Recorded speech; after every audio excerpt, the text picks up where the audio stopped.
If coming up with what to say in a presentation is creating a lot of stress for you, or you're pretty good at it, but you want to be great, then today's video is for you. I'm going to help you get your mindset right, but also give you some tactical steps that's going to help it become a breeze for you moving forward in your presentations.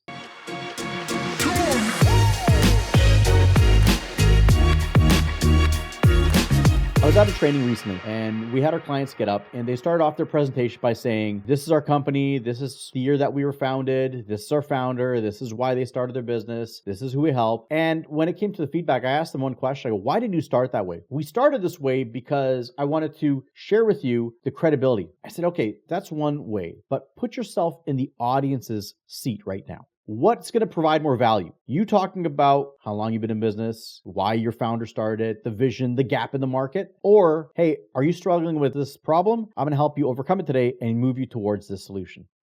It all starts with nailing it from the beginning. The mindset of a confident speaker is that your job is not to get up there and share about how amazing your company is and the track record and the great results you get. That's secondary. People are in the audience. What they're asking for is this going to be worth my time or is it going to be a waste of my time? So every time you're getting up to speak, think about in your head, your primary role, you are a problem solver. What is the problem that your audience is facing? What are the goals that they have? When you can identify and articulate those 2 points, that's going to make you stand out, but also make you more impactful, but it's going to make it so much easier because instead of getting overloaded in your head, start off with problems they're facing, a little bit about yourself, why you're credible, and then get into the tactics. A format that I like to use, I call it problem solution. Very simple. This is the problem that they're facing. Describe it. Boom. What's the solution? How do they achieve that? And then you move to the next problem. Boom. And you just continuously do that. Problem, solution, problem, solution. Now, sometimes the obstacle that comes up is people get worried, but if I tell them everything they need to do, are they going to need to do business with you? Are they going to move forward with it? Now, a couple things with that. There will be a small percentage of people that once you share your tips, they're going to say, good, got it, thank you, and I'm out. But the other side, the majority are going to be seeing, okay, this person understands where I'm at. They are giving great solutions. They're coming across and speaking like an expert. That's going to build more trust and rapport with most of your audience. So you're going to gain more people because let's just imagine that you don't. If you don't provide the value, if you don't go into it, then what are you doing? You're just sharing basic overview information without specific tactical things that they can implement. It's not going to land the same. They're going to go, okay, that's cool, but I still don't know what to do. You want to identify the problems, give them evidence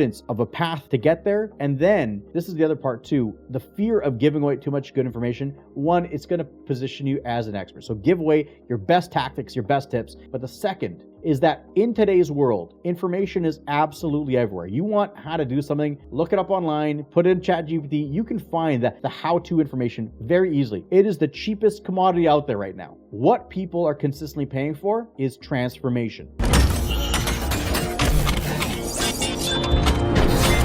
They're paying for an expert, a coach, a consultant, a professional that's going to help them actually achieve it. Like, for example, imagine that you were thinking about painting your house. You're going to watch, you go on YouTube, you watch some videos, you go to TikTok, you watch some videos on how to do it, and you're going to get some great ideas. And so a person could watch that. All it's doing is it's reinforcing in their mind that this is possible and that they want the desired results. But how many people are actually going to want to go to the store, buy the paint, get the supplies, block off how much time it's going to take, do the work? Versus how many people are going to see that and go, okay, that's great. Now I know what I want. I need to get someone to do it. Maybe they're not skilled in it. Maybe they don't have time. And that's the thing. Yes, some people will go do it on their own, but more people, if you were describing the process of how to paint the place, are going to see it. Think about all the painters that are out there that aren't putting content out there, that aren't doing talks. They don't even exist. What? So if you're doing a presentation, you're doing videos, and someone, a prospective client, sees it, they're going to know you. They don't know the competitors who aren't putting themselves out there. So that's what's going to position you as the go-to expert and end up getting you more business. So every time you are speaking, think of yourself as a problem solver. What's the problems? Identify it, a little bit of why you're credible, the results that you get, then get into problem solution, give tactical tips that are going to help them achieve it, and then at the end, have a call to action. And that is what happens here. If you have any questions, put in the comments below.